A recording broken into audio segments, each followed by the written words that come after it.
ISK pada ibu hamil dapat terjadi kapan saja, bisa bergejala ataupun tidak. Gejala umum yang ditemui adalah sering buang air kecil, nyeri saat buang air kecil, ada sensasi seperti terbakar atau perih saat buang air kecil. Bisa juga sampai terjadi kram di punggung bagian bawah atau perut bagian bawah. Tobacco breaks heart merupakan salah satu remajaan kulit atau skin rejuvenation. Jadi, kanker leher rahim adalah sebanyak 20% dari pasangan usia subur di Indonesia menderita Koknea infertilitas. sendiri adalah organ pendengaran yang berfungsi. PKR atau total knee replacement. Semoga bermanfaat. Salam sehat.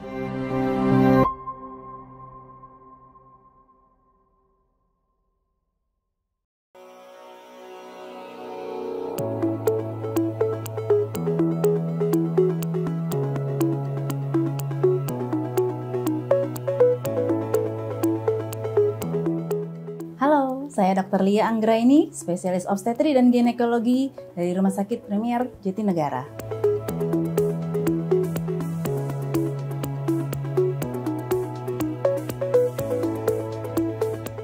Perubahan yang terjadi pada tubuh ibu hamil merupakan perubahan hormonal dan mekanikal.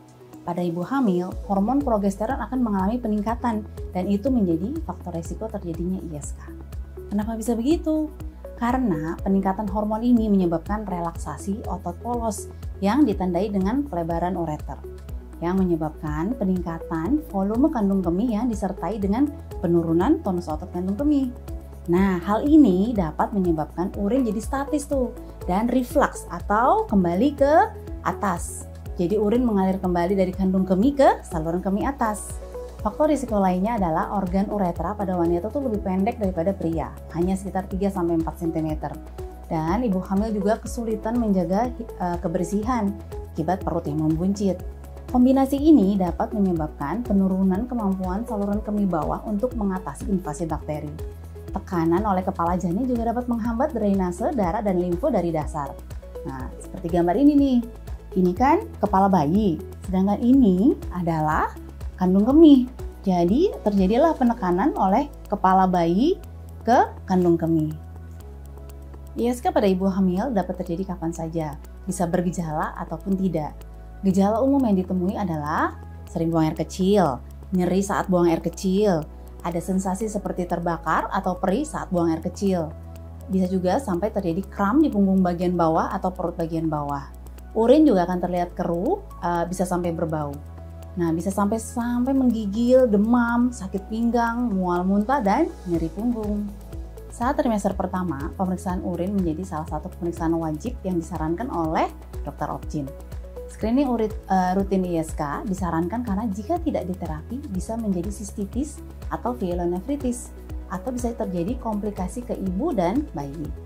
Komplikasi yang dapat terjadi pada kehamilan antara lain anemia, prematuritas akibat dari chorioamnionitis atau peradangan selaput chorioamnion yang meliputi janin yang menyebabkan berat bayi lahir rendah.